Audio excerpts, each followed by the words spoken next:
ही व्यक्ति है जिससे माधव को भी लगता है कि ये शक्तिशाली रहा तो मेरा दोस्त, मेरा भाई युद्ध हार सकता है।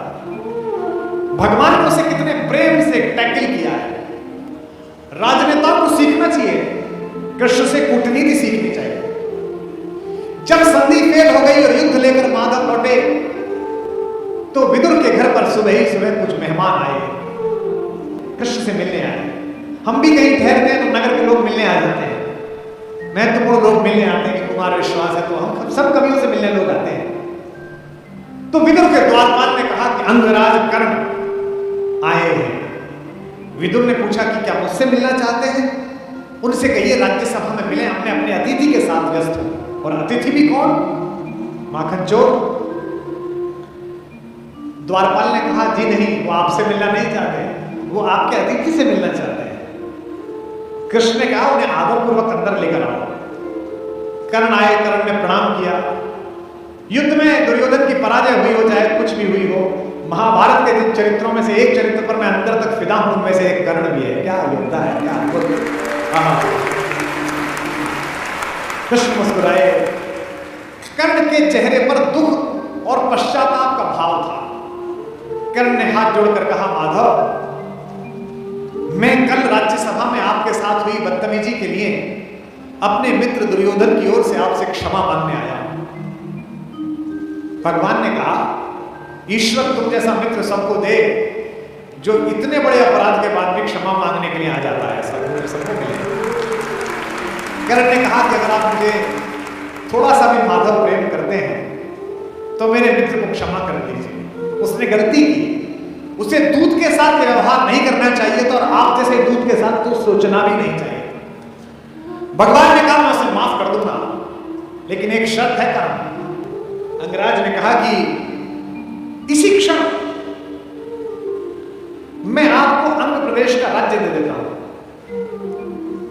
मेरा शरीर ले लीजिए पर मेरे मित्र को माफ कर दीजिए। कृष्ण ने कहा शरीर देने की इतनी उतावली में मत आओ अंगराज, समय तय हो चुका है, सबको देना पड़ेगा, तुमको भी देना पड़ेगा।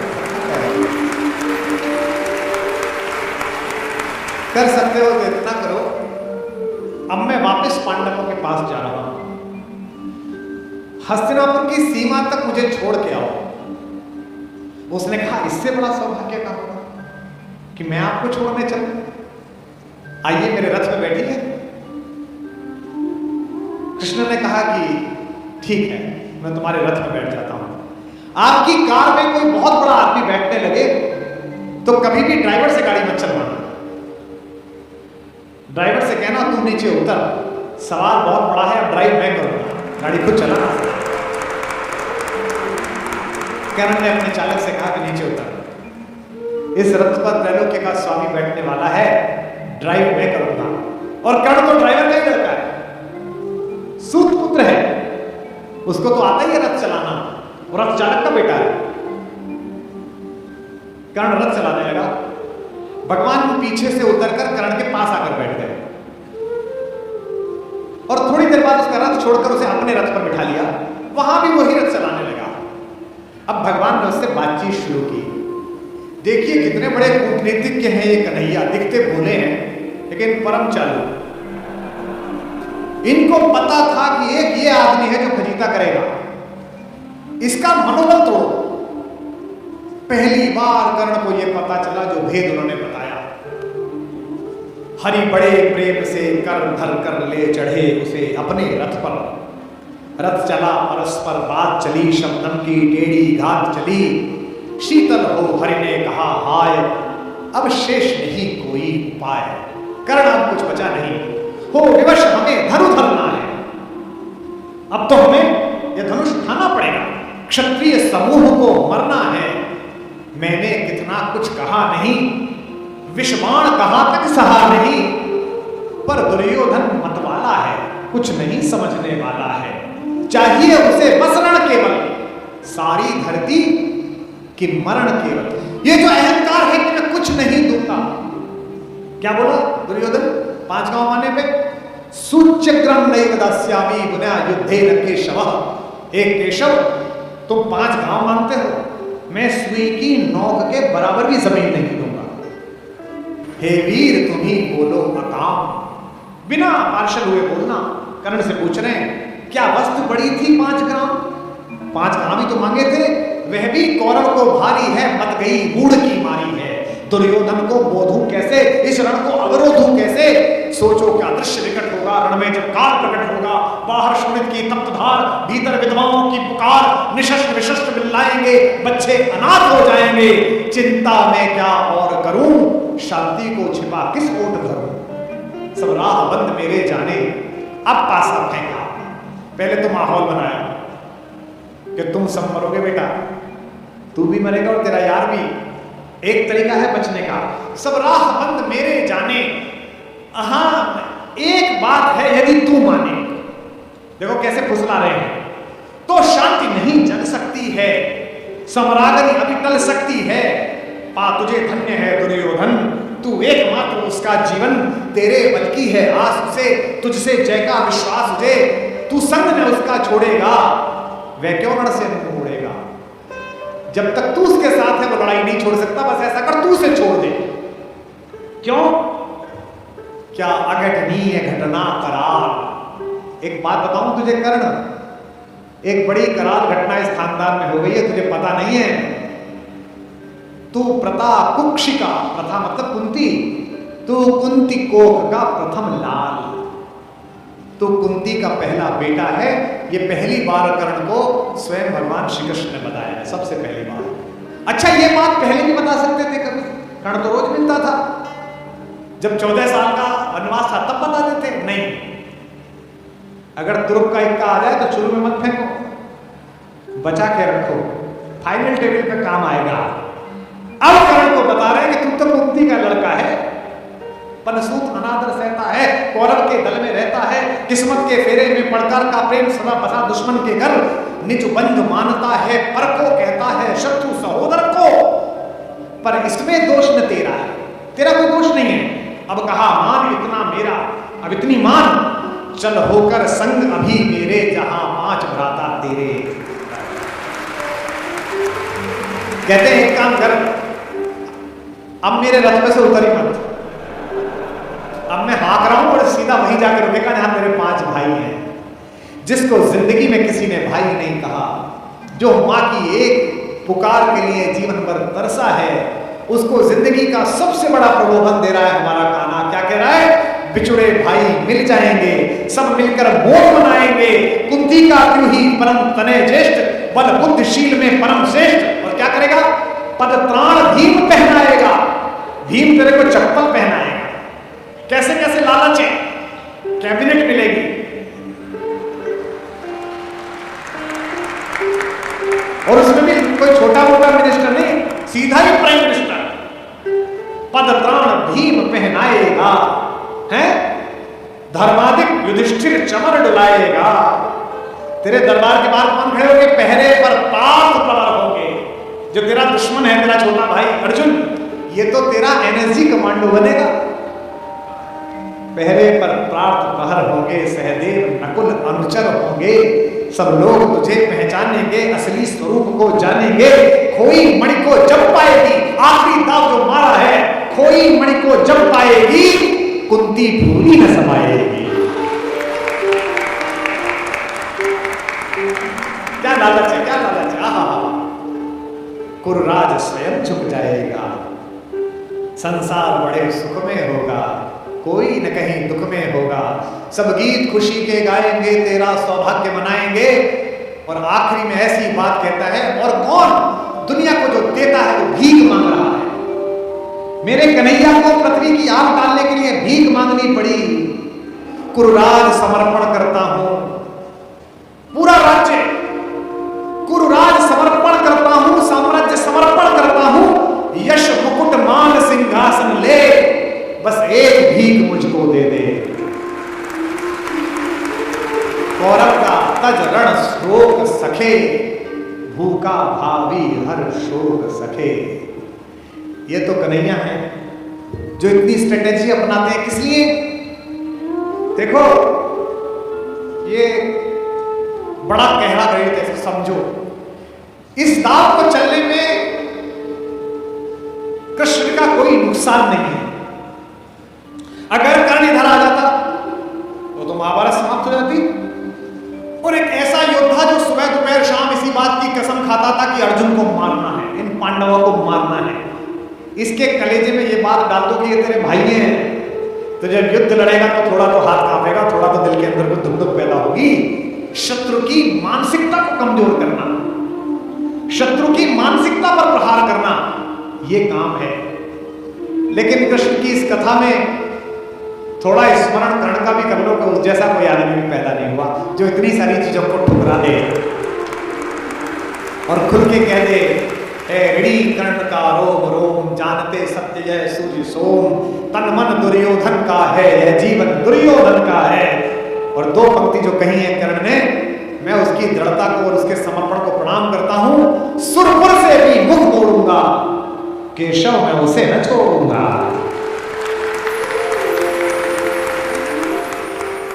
ये जो चरित्र है कृष्ण का योजना बनाने का, पहले कुंती को भेजा, जाओ बता के आओ तुम उसकी मां हो।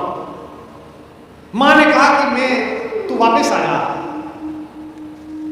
तो उसने एक वरदान दिया मां को। मां ने कहा अभिलाष लिए तो बहुत बड़ी आई थी, पर आस नहीं अपने बल की लाई थी। था एक भरोसा यही कि तू दानी है, अपनी अमोघ करुणा का बड़ा अभिमानी है। उसने भी कहा मां मैं तुझे वचन देता हूं कि तेरे 5 बेटे जीवित रहेंगे।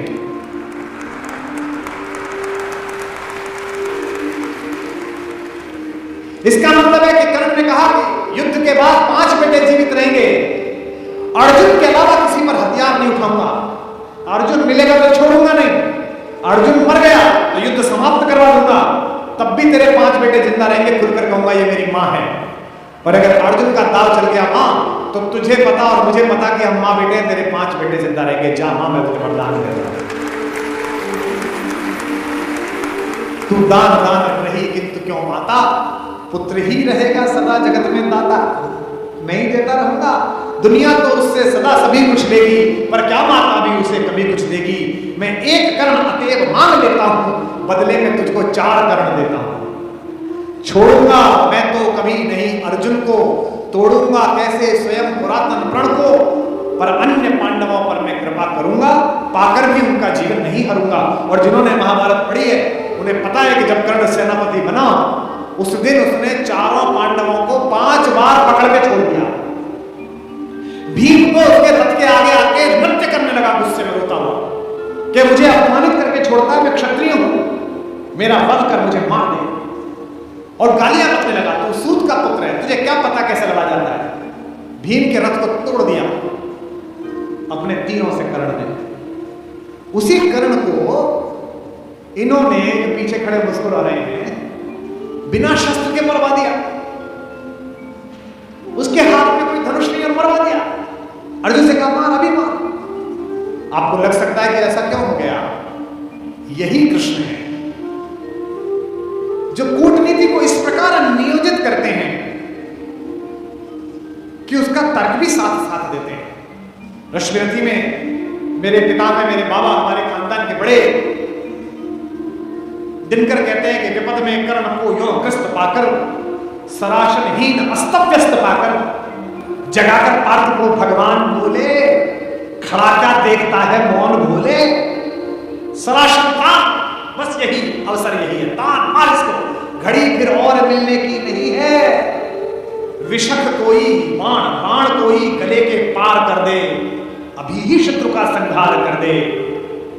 क्या कह रहे हैं कृष्ण, सोचो क्या कह रहे हैं। धर्म की धुरी लाने वाले जिन्होंने पैदा होने से पहले ये कहा था कि भैया जब जब धर्म की हानि होगी तब तब मैं आऊंगा।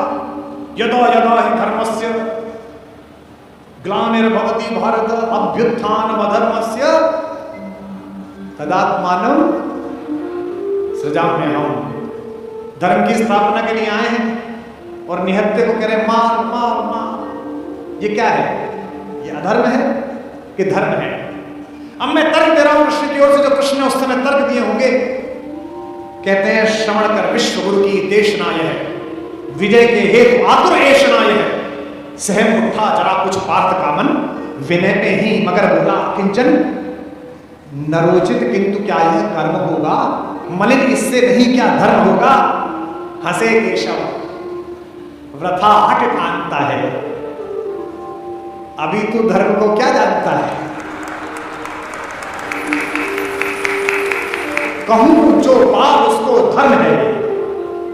मैं जो कह रहा हूं कर, खनन कर शत्रु का सत्कर्म है। क्रिया को छोड़ चिंतन में फंसेगा, उलटकर काल तुझको ही कसेगा। ये जो हमको सिखाते हैं कि हम दूसरे की सीमाओं का अतिक्रमण करके घर में जाके ना मार के आए, इनको पूछो कि जिस समय हिंदुस्तान के चौराहों पर बम फटते थे, इनको पूछो कि जम्मू कश्मीर में जाते हुए हमारे सीआरपीएफ के जवानों के मुंह पर मतदान के समय जाते हुए ये लफंगे चाटे मारते थे।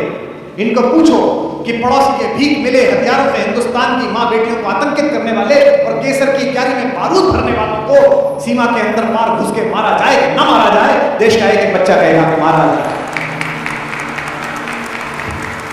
नहीं, जब पार्थ को देखा सुधरते, हृदय में धर्म का टुक ध्यान धरते, समय के योग्य धीरज को सजोकर कहा राधे रे गंभीर होकर। अब कर्ण बोला, हर पापी, हर अनाचारी, हर दुष्ट जिसने दुष्टता में साथ दिया है वो ज्ञान देने लगता है। भूल गया अर्जुन के कौन ज्ञान दे रहा है। अर्जुन के अंदर भक्ति, मनुष्यता, भावना सब पैदा हो गई। नरोचित धर्म का कुछ काम तो लो, बहुत खेले जरा विश्राम तो लो। फंसे रथ चक्र को जब तक निकालूं, धनुष धारण करो प्रहरण संभालूं। रुको तब तक चलाना आहार, फिर तुम हरण करना कर सको यदि प्राण तुम। नहीं अर्जुन शरण में मांगता हूं, समर्थित धर्म से रण मांगता हूं। कर्ण कहता है कि धर्म से युद्ध करो। कृष्ण मुस्कुराए कि बेटा अब फंसा गए, अब मैं तुझे धर्म समझाता हूं, है ना। उपस्थित देख हो न्यायार्थ हरि को, निहारा पार्थ ने हो खिन्न हरि को। अर्जुन का तो सॉफ्टवेयर हैंग हो गया। इसे मारूं कि जो कह रहा है धर्म को पालूं, और जब सॉफ्टवेयर हैंग हो जाए तो क्या करना चाहिए? जब तुझसे ना सुलझे तेरे उलझे हुए धंधे, भगवान के इंसाफ पर सब छोड़ दे बंदे। खुद ही तेरी मुश्किल को वो आसान करेगा, जो तू नहीं कर पाया वो भगवान करेगा। उपस्थित देख यो न्यायार्थ हरि को, निहारा पार्थ ने हो खिन्न हरि को। मगर भगवान किंचित भी न डोले। अभी तक तो हंस रहे थे, मुस्कुरा रहे थे, कहते मार। जैसे ही कर्ण ने धर्म बोला, भगवान के अंदर से आग निकली। कुपित हो वज्र सी यह बात बोले, प्रलापी ओ उजागर धर्म वाले, बड़ी निष्ठा बड़े सत्कर्म वाले, मरा अन्याय से अभिमन्यु जिस दिन, कहां पर सो रहा था धर्म उस दिन।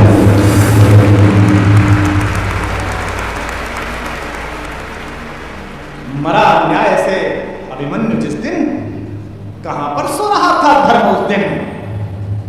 हलाहल भीम को जिस दिन पड़ा था, कहां पर धर्म उस दिन यह धरा था।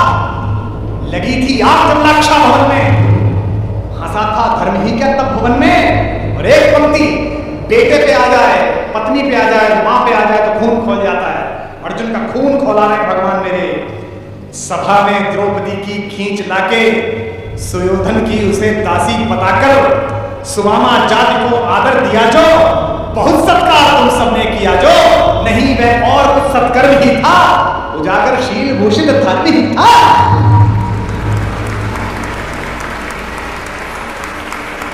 जिस दिन एक रजस्वला बेबस महिला को बाल से खींचकर तेरे दोस्त का नीच छोटा भाई लाया था, और तेरे उस तथाकथित मित्र ने अपनी जंघा पर हाथ मारा था कि यहां बैठेगी, उसी दिन तय हो गया था कि इस जंघा पर धर्म युद्ध के खिलाफ चोट पड़ेगी। जो युद्ध जानते हैं वो सब जानते हैं। जुए में हार कर धन धाम जिस दिन, हुए पांडव यति नष्काम जिस दिन, चले वनवास को तब धर्म था वह, शकुनियों का नहीं अपकर्म था वह। और कोई अपकर्म नहीं होता। कटी से नीचे प्रहार करना अधर्म है, लेकिन दुर्योधन की जंघा तोड़ी भीम ने, कोई नहीं। ये जो रणनीतिकार कृष्ण है। खांडव दहन हुआ, आप सबको पता है, आग लग गई, आग बुझी नहीं, इंद्र से भी नहीं बुझी। तो इंद्र ने अपने बेटे से कहा, अर्जुन से कहा कि बुझा। सर्पों ने कहा बुझा। अर्जुन ने बादलों में तीर मारा और बादल बरसे। जब पुरुषार्थ आ जाता है तो तीर आदमी ऐसे ही मारता है, कभी बादल में मारता है, कभी जमीन में मारता है। पिता में भीष्म जब पड़े हुए थे शरशैया पर, उनके मुंह से निकला पानी, कोई सोने के मटका लाया, कोई चांदी के मटके लाए, उन्हें अर्जुन की तरफ देखा कि पड़पोते पानी। अर्जुन ने तीर मारा पृथ्वी पे। कुरुक्षेत्र चले जाइए, आज भी आपको मिल जाएगी वो नदी जहां जमीन का स्तर तक, वहां तक तीर गया। और साइंस देखिए तीर की, ड्रिलिंग देखिए कि उतनी ही तेजी से गया और धार उतनी ही आई जो पिता में भीष्म के होठों तक आई। आज भी अर्जुन के तीर से निकली हुई इस नदी को हमारे उत्तर भारत में बाण गंगा कहा जाता है। कभी दर्शन करके आइए।